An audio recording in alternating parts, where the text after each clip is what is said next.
ವಿಸ್ತರಣೆ ಮಾಡೋದು, ಹೊಸಬರು ತಗೊಳ್ಳೋದು, ಅದು ಮುಖ್ಯಮಂತ್ರಿಗಳು ಮತ್ತು ರಾಜ್ಯದ ಮುಖ್ಯಮಂತ್ರಿಗಳು ಮತ್ತು ಕೇಂದ್ರದ ಹೈಕಮಾಂಡ್ ಅವರು ಮಾಡ್ತಕ್ಕಂಥ ನಿರ್ಣಯ. ಅವರು ಮಾಡ್ತಾರೋ ಇಲ್ಲ ಗೊತ್ತಿಲ್ಲ, ಮಾಡೋರು ಮಾಡ್ತಾರೆ. ಕೆಲವು ಜನ ಪದೇ ಪದೇ ಹೇಳ್ತಿರ್ತಾರೆ, ನೋಡಿ ಹಾಗಾಗ್ತದೆ ಹೀಗಾಗ್ತದೆ ಅಂತ ಹೇಳೋರು ಹೇಳ್ತಿರ್ತಾರೆ. ಆದರೆ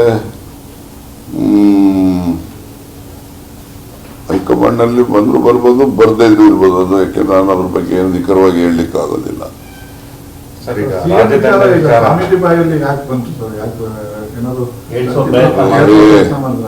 ಕೇಳಿ, ಇಲ್ಲಿ ಈ ಡಿ.ಕೆ. ಸುರೇಶ್ ಸೋಲಿಕ್ಕೆ ಇವರೆಲ್ಲ ಕಾರಣ. ಇವರೆಲ್ಲ ಈ ಮಠ ಯಾರೇ ಮಾಡಿದ್ದು? ದೇವೇಗೌಡರು ಮಾಡಿದ ಮಠ. ಬಾಲ್ ಗಂಗಾಧರನಾಥ ಸ್ವಾಮಿಯವರ ವಿರುದ್ಧವಾಗಿ ಇವರೊಂದು ಇಲ್ಲಿ ಮಠ ಮಾಡಿಸಿದ್ದು. ಮಠ ಪ್ರಾರಂಭ ಮಾಡಿದ್ದ ದಿವಸದ ಅವ್ರು ಭಾಷಣ ಮಾಡಿದ್ದು ಯಾರನ್ನ ಕ್ಲಿಪ್ಪಿಂಗ್ಸ್ ನೀವು ವೆರಿಫೈ ಮಾಡಿ, ಗೊತ್ತಾಯ್ತಾ?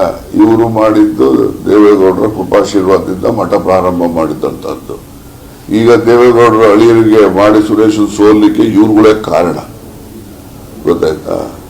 ಇವ್ರುಗಳು ಆ ಮಾಡಿದ ಒಂದು ಕ್ರಮಕ್ಕೆ ಅದನ್ನು ಮುಚ್ಚಾಕೊಳ್ಳಕ್ಕೆ ಈಗ ಹೇಳೋದು, ಶಿವಕುಮಾರ್ ಮುಖ್ಯಮಂತ್ರಿ ಜಾಗ ಬಿಟ್ಕೊಡಿ ಅಂತ ಈಗ ಹೇಳೋದಷ್ಟೇ.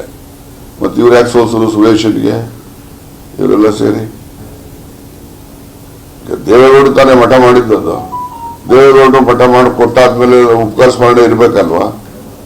ಉಪಕಾರ ಸ್ಮರಣೆಯಿಂದಲೇ ಮಂಜುನಾಥ್ ಅವರ ಪರವಾಗಿ ನಿಂತ್ಕೊಂಡು ಇವರು ಸುರೇಶ್ ಸೋಲ್ಸಿರೋದು ಇವರು. ಮತ್ತೆ ಇವರೆಲ್ಲ ವಕೀಲರೆಲ್ಲ ಓಟ್ ಹಾಕಿ ಸುರೇಶ್ ಯಾಕೆ ಸೋಲ್ತಾ ಇದ್ರು? ಏನು ಕೆಲಸ ಮಾಡಿರ್ಲಿಲ್ವಾ ಸುರೇಶ್?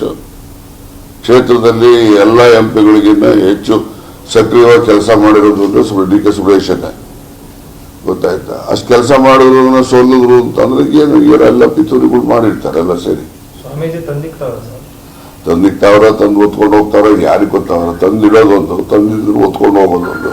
ಅದ್ರಲ್ಲಿ ಯಾರು ಮಾಡ್ತಾವ್ರ ಅನ್ನೋದು ನಮಗೆ ಗೊತ್ತಾಗಲ್ಲ.